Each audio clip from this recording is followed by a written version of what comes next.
Bill number 21-003, I'm sorry, Bill number 21-0023, Urban Renewal Middle East Amendment for the purpose of amending the Urban Renewal Plan for Middle East to modify certain land uses allowed in the plain, to correct, clarify, and conform certain provisions and references in the plan to those in the current Baltimore City zoning code, etc., and providing for a special effective date. The bill was introduced on January 25th, 2021. The bill was sponsored by Councilman Glover, and will now take comments from Councilman Glover. Hello, thank you, Madam Chair. Thank you to my colleagues. This bill was passed last year by the council and was not signed on the mayor on his way out. There is no opposition to this bill. I'm just introducing the bill. Reintroducing the bill, I'm sorry. Thank you. Thank you for that explanation. We'll now go ahead and take reports from the agency representatives, and we'll start with the planning department. Hi, Madam Chair. This is Tamara Woods. Can you hear me? Yes. Okay, great. Thank you so much, Madam Did she Chair. just screw up her own amendment?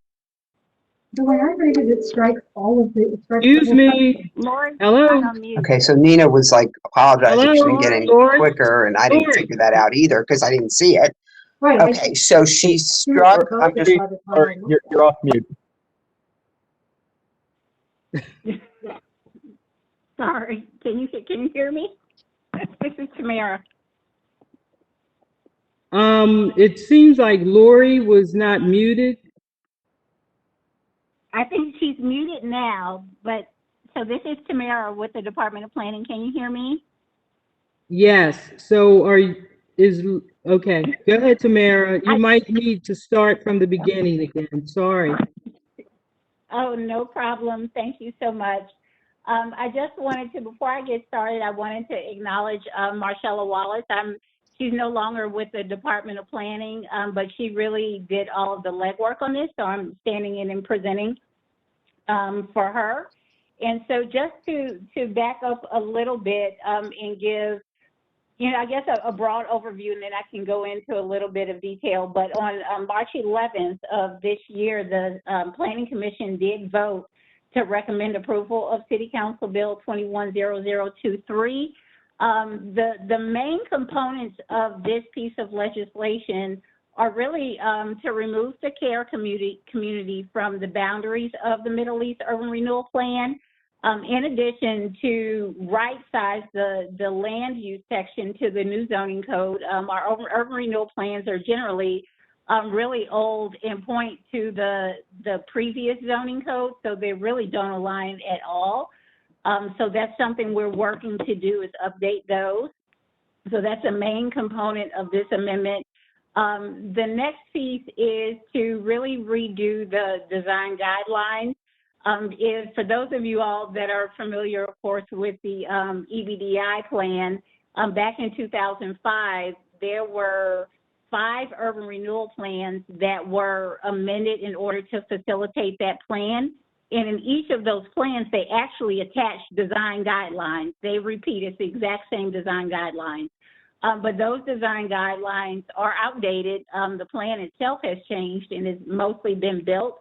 So this amendment would remove those design guidelines and right-size that section as well.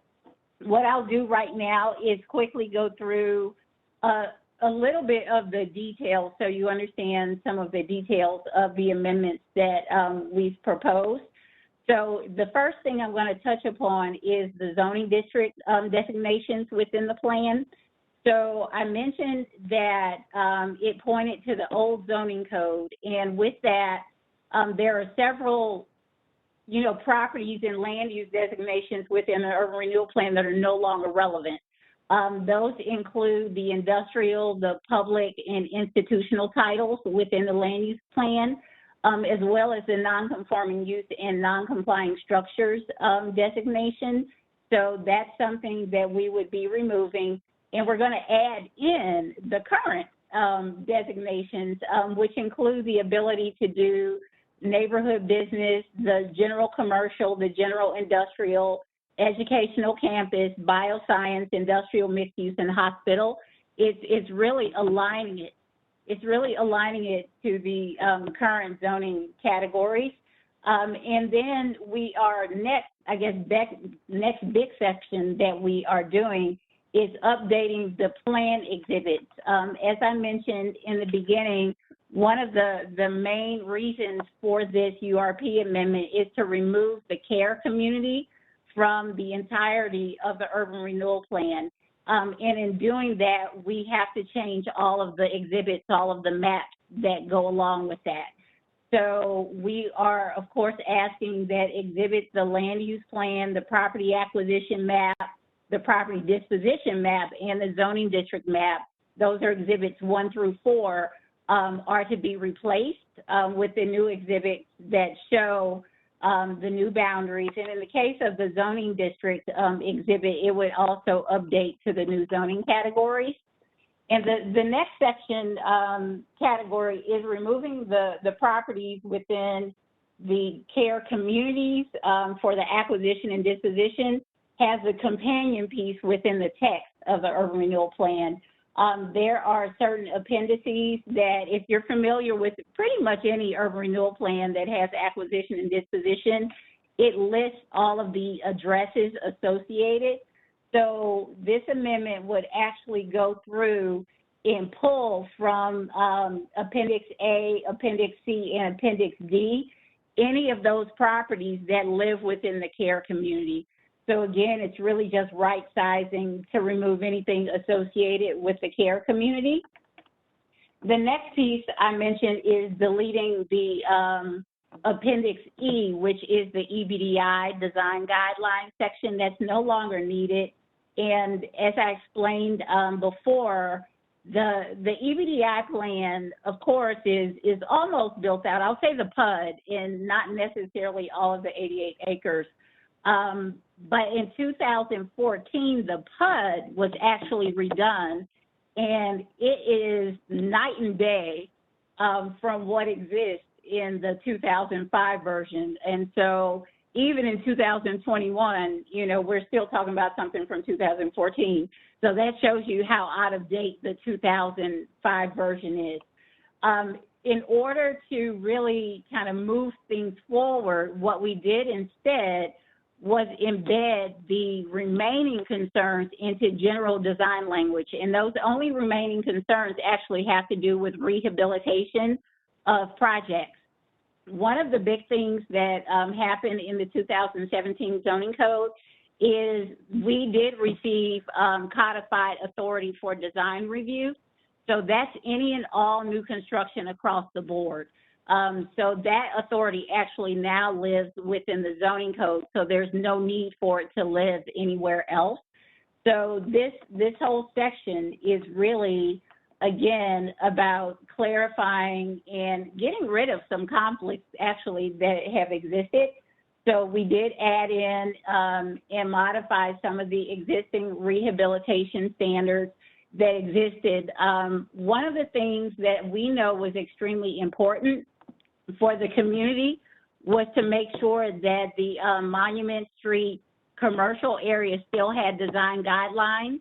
So that is still included, but what we did is we modified it in a way that would pick up any and every commercial property throughout the urban renewal plan. If you remember, with the zoning code, we now allow through BMDA the ability to do neighborhood commercial establishments. They have no design guidelines, especially when they were rehabbing a corner store or something like that. So these design guidelines that we've modified actually speak to any and every commercial property, regardless of where you are. So they will get the same level of design review through the urban renewal plan. So those are the main changes that we've proposed in the urban renewal plan. And with that, I can take any questions.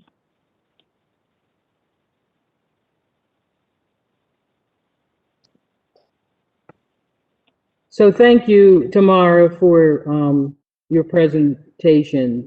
Before I do move on to the other agencies, I want to let the committee know that I did notice, I have another friendly amendment that I did notice on the cover of, the thing that was given to us. It doesn't have the amendment number, and each amendment to an urban renewal plan is chronologically, sorry, pronouncing the word, numbered, and this amendment needs a number, and so I want to put in an amendment to make it number 14.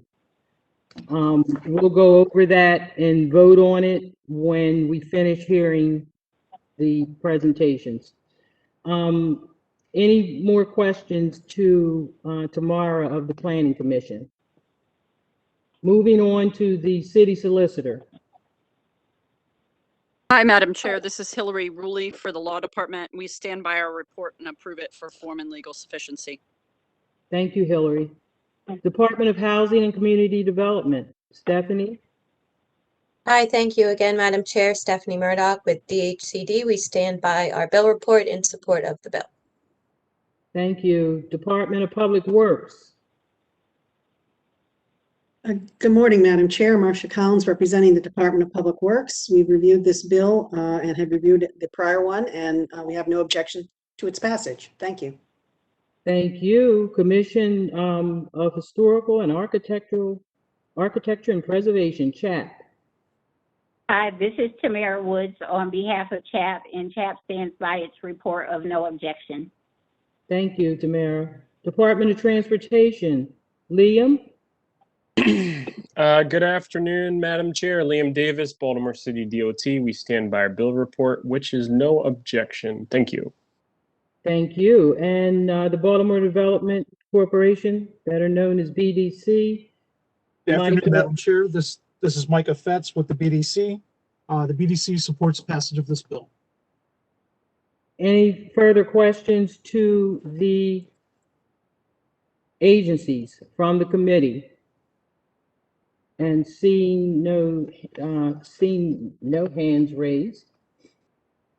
As I mentioned, I'm offering, I noticed that there was not an amendment number on the bill. And as I said, each amendment in every urban renewal plan has been chronologically numbered. And this amendment is going to give bill number 21-0023, amendment number 14. Before we take that vote, I'm jumping the gun.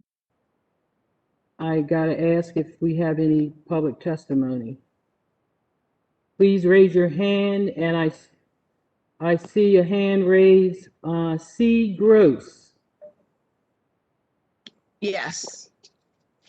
Thank you. So my name is Cynthia Gross. My legislative districts at state level is 46. My city council district is 13.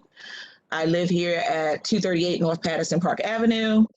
And I wholeheartedly support this bill to amend the Middle East Urban Renewal Plan to remove my home and many other homes in the care community out of the Urban Renewal Plan. But I just wanted to take this time to echo Ms. Woods and thank Ms. Wallace, who has left Baltimore City, for her tireless outpouring of knowledge and community work to try to move this forward. And I also would have to acknowledge Ms. Woods, because Ms. Wallace made it known that Ms. Woods was really the back engine. So we appreciate all your help and everything that you've done. Thank you. Thank you.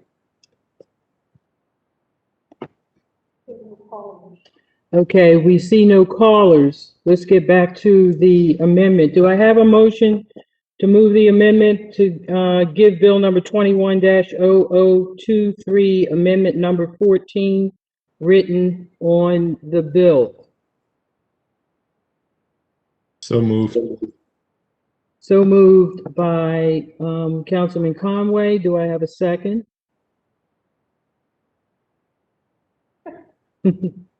Second. Second by Councilwoman Ramos. So now we're going to move the bill favorable as amended. Chair Middleton, yes. Councilman Bullock? Madam Chair, are we voting on the amendment first or the bill?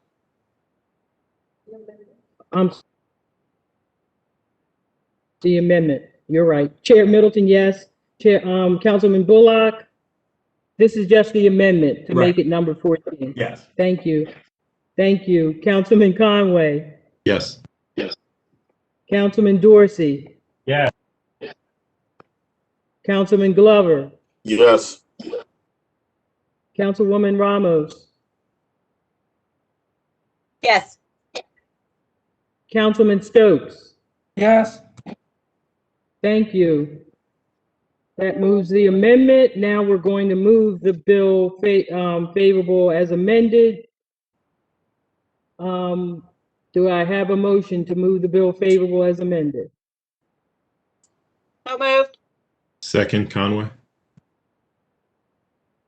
Who was first? I'm sorry. Ramos. Oh, Ramos. Ramos, and second by Conway. Chair Middleton, yes. Councilman Bullock? Yes. Yes. Councilman Conway? Yes. Yes. Councilman Dorsey? Yes. Councilman Glover? Yes. Councilwoman Ramos? Yes. Councilman Stokes? Yes. This bill will move as amended to second reader on May 17th at the next council meeting. Thank you all for attending the hearing. Madam Chair. Yes, sir. Thank you. Yes. Before we recess, I think it would be prudent to point out that the amendment that was passed on the previous bill, on the floodplain bill, does not do what it was said to do. It does not add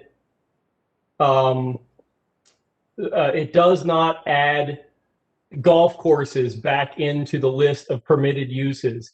The amendment as written entirely strikes use regulations from the bill. Thank you Madam Chair, this is Laurie from Planning. I believe Councilman Dorsey is correct. We've been in the background checking since the amendment passed. And it definitely does not add golf courses back in, and it does endanger probably the floodway use restrictions. Lori, I gave time for. We did not get the amendment in advance. We never got the amendment. Lori, I talked about. Lori, you had a conversation with Jennifer, staff, Coates, and Bruno Artilla. You had a conversation about the bill, and this is how this Yes. is why this amendment was created. You had a conversation about this because I had a question and she followed through. And at this point, you can have a meeting with me, but I brought this to, it was brought to your attention. You had opportunity time to discuss this I brought this up in the committee. So we are not against the amendment as described, but as written, it does something very different than I believe what you intended. Yes, I had a conversation with Jennifer. Yes, we said in the scheme of things, adding golf courses back in is not a huge problem, but this amendment took out the entire use section. We Lori, did not have a chance to review the amendment. Lori, I'm going to adjourn and we're going to have a conversation after this committee hearing. Thank you, committee, and this committee is adjourned. Thank you.